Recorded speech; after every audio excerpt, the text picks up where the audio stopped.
فرمایا وقال الذین لا يعلمون، اور ان لوگوں نے کہا جو علم نہیں رکھتے، لولا یکلمنا اللہ، اللہ تعالیٰ ہم سے کلام کیوں نہیں کرتا، او تأتینا آیہ، یا ہمارے پاس کوئی نشانی کیوں نہیں آتی۔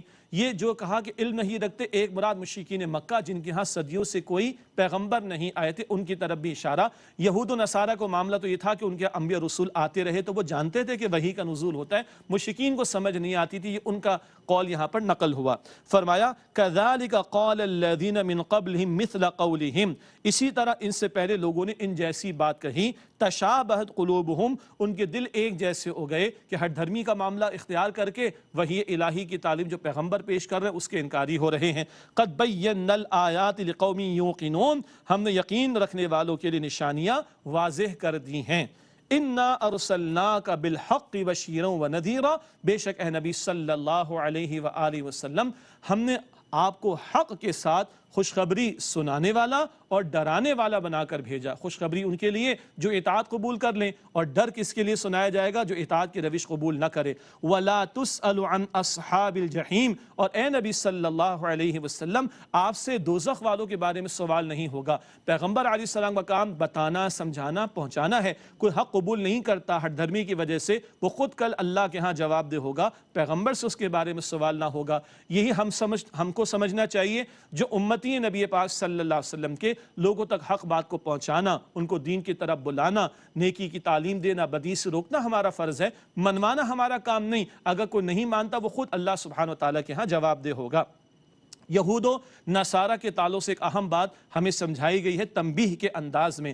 وَلَمْ تَرْضَ عَنْكَ الْيَهُودُ وَلَا النَّصَارَى حَتَّى تَتَّبِعَ مِلَّتَهُمْ، اور اے نبی صلی اللہ علیہ وسلم آپ سے یہ یہود و نصارہ کبھی بھی راضی نہ ہوں گے جب تک کہ آپ ان کی ملت کی پیروی نہ کریں۔ ایسے مقامات پر یاد رکھنا چاہیے کہ نبی پاک صلی اللہ علیہ وسلم سے خطاب ہوتا ہے مگر تعلیم امت کو دی جا رہی ہوتی ہے۔ اب ہم اپنے لیے سمجھیں کہ یہود و نصارہ کبھی راضی نہ ہوں گے تم سے جب تک کہ تم ان کی ملت کی پیروی نہ کرو۔ ملت سے مراد ان کی تعلیم، ان کا طریقہ، ان کے اعمال، جب تک ان کی پیروی پر نہ ہو جاؤ یہ تم سے کبھی راضی نہیں ہوں گے۔ کتنا دو ٹوک انداز میں اللہ کا واضح فیصلہ ہے۔ مسلمانوں کی دلی دوستی مسلمانوں کے ساتھ ہو سکتی ہے، مسلمان امت واحدہ ہیں اور کفر ملت واحدہ ہے۔ مسلمان ایک امت اور کفر ایک ملت ہے، اور یہاں کہا جا رہا ہے کہ یہود و نصارہ تم سے کبھی راضی نہیں ہوں گے جب تک کہ تم ان کی ملت کی پیروی نہ کرو۔ کتنے تقاضے ہم سے کیے جاتے ہیں غیروں کی طرف سے۔ اللہ ہمیں استقامت دے حق پر اور غیروں کے مقابلے میں کھڑا ہونے کی توفیق دے، اور اللہ اپنے دین پر استقامت ہمیں عطا فرمائے، اور غیروں کی سازشوں سے اللہ تعالی ہم سب کی حفاظت فرمائے۔ ارشاد ہوا قل ان ھدی اللہ ھو الھدی، اے نبی صلی اللہ علیہ وسلم فرما دیجئے بے شک ہدایت تو وہی ہے جو اللہ سبحانہ وتعالی کی طرف سے ہدایت ہے۔ الہادی اللہ کی ذات، اور اس نے ہدایت عطا فرمائی۔ اور اب آخری ہدایت قرآن حکیم اور صاحب قرآن صلی اللہ علیہ وسلم کی تعلیمات کی روشنی میں ہمارے پاس۔ وَلَئِنِ اتَّبَعْتَ أَهْوَاءَهُمْ بَعْدَ الَّذِي جَاءَكَ مِنَ الْعِلْمِ، اور بالفرض اے سننے والے اگر تم نے ان کی خواہشات کی پیروی کی اس کے بعد کہ جب کہ آپ کے پاس علم آ گیا۔ ہم سے خطاب ہو رہا ہے کس معنی میں؟ سمجھایا ہمیں جا رہا ہے، خطاب رخ اللہ کے رسول کی طرف صلی اللہ علیہ وسلم، لیکن میں پھر عرض کر دوں ہمیں سمجھایا جا رہا ہے کہ دیکھو اگر آپ نے ان کی خواہشات کی پیروی کی بالفرض اس کے بعد کہ جب کہ آپ کے پاس علم آ گیا، مَا لَكَ مِنَ اللَّهِ مِن وَلِيٍّ وَلَا نَصِيرٍ، تو آپ کے لیے اللہ سے کوئی حمایت کرنے والا ہوگا اور نہ ہی کوئی مدد کرنے والا۔ ظاہر بات ہے حضور تو ان کی تھوڑی پیروی کریں گے، ہمیں خطرہ ہے، ہم مسلمانوں کو ہم یہود و نصارہ کی بات نہ مان لیں، ان کی پیروی میں نہ لگ جائیں۔ ہمیں سمجھایا جا رہا ہے کہ حق تو آ گیا، علم تو آ گیا، قرآن تو آ گیا، صاحب قرآن تو آ گئے صلی اللہ علیہ وآلہ وسلم۔ اب اگر تم نے اس کو چھوڑ کر یہود و نصارہ کی، غیروں کی، دین دشمنوں کی پیروی کی تو پھر اللہ کے مقابلے میں نہ تمہاری کوئی حمایت کرنے والا ہوگا نہ تمہاری کوئی مدد کرنے والا ہوگا۔ اگلی آیت میں تلاوت کا بڑا پیارا ذکر آ رہا ہے۔ ارشاد ہوا الذین آتیناہم الکتاب یتلونہ حق تلاوتی، جنہیں ہم نے کتاب عطا کی ہے وہ اس کی تلاوت کرتے ہیں جیسا کہ اس کی تلاوت کرنے کا حق ہے۔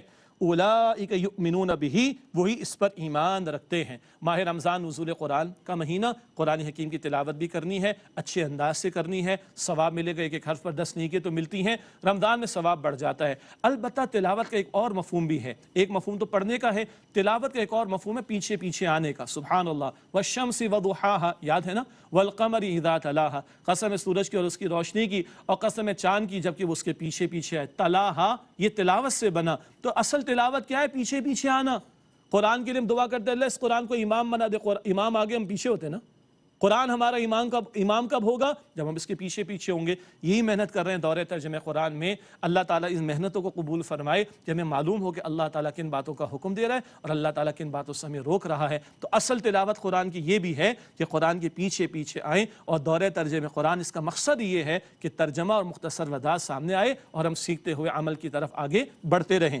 الذین آتیناہم الکتاب یتلونہ حق تلاوتی, جنہیں ہم نے کتاب عطا کی ہے وہ اس کی تلاوت کرتے جیسے کہ اس کی تلاوت کا حق ہے. اولئک یؤمنون بہ, وہی اس پر ایمان رکھتے ہیں. سچا ایمان قرآن پر کیا ہوگا کہ اس کی تلاوت بھی کی جائے, اس کو سمجھا بھی جائے اور اس کے احکامات کی پیروی بھی کی جائے.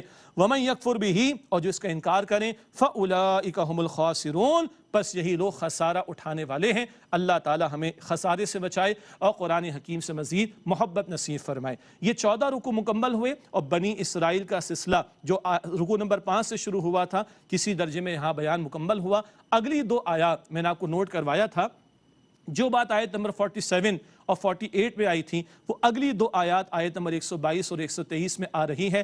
آیت 47 اور آیت 122 بالکل ایک جیسی آیات ہیں, اور آیت 48 اور 123 میں الفاظ کی ترتیب کا ذرا سا فرق ہے. جس انداز سے کلام شروع ہوا تھا بنی اسرائیل سے, اب خطاب ان سے مکمل ہو رہا ہے, اسی انداز پر دونوں آیات آ رہی ہیں. یا بنی اسرائیل اذکروا نعمتی التی انعمت علیکم, اے بنی اسرائیل اولاد یعقوب, اے بنی اسرائیل میری نعمت یاد کرو جو میں نے تم پر کی. وانی فضلتکم علی العالمین, اور میں نے تمہیں اپنے تمہارے دور کے وقت کے جہان والوں پر فضیلت عطا فرمائی. یہ تشریح اس لیے کر رہے ہیں, اب فضیلت امت محمد کی صلی اللہ علیہ وسلم, ان کو ان کے عہد میں فضیلت عطا کی گئی تھی. آخرت کے تعلق سے بڑا قیمتی بیان پہلے بھی آیا تھا آیت نمبر 48 میں, واتقوا یوما لا تجزی نفس عن نفس شیئا, اور ڈرو اس دن سے جس دن کوئی شخص کسی دوسرے کا بدلہ نہ ہو سکے گا. ولا یقبل منها عدل, اور نہ اس سے کوئی معاوضہ قبول کیا جائے گا. ولا تنفعها شفاعۃ, اور نہ اسے کوئی شفاعت نفع دے گی, کوئی سفارش نہ اس کو نفع دے گی. ولا هم ينصرون, اور نہ ان کی مدد کی جائے گی. یہ بات پہلے بھی آ چکی ہے کہ شفاعت حق کے تو ہم طلبگار ہیں. اللہ نبی مکرم صلی اللہ علیہ وسلم کی شفاعت ہم سب کو عطا فرمائے. جھوٹی شفاعت, جھوٹی سفارش, اس کی نفی کی جا رہی ہے. کل کوئی کسی کا بدلہ نہ ہوگا, کسی سے کوئی معاوضہ قبول نہیں کیا جائے گا, کوئی جھوٹی شفاعت اور سفارش نہیں چلے گی, کوئی کسی کی طرف سے مدد نہیں مل سکے گی. جو کرنا ہے سو کر لو, کل ہر ایک کو اپنا جواب خود اللہ کے سامنے دینا ہوگا. یہ خطاب بنی اسرائیل کے تعلق سے مکمل ہوا. آغاز میں بھی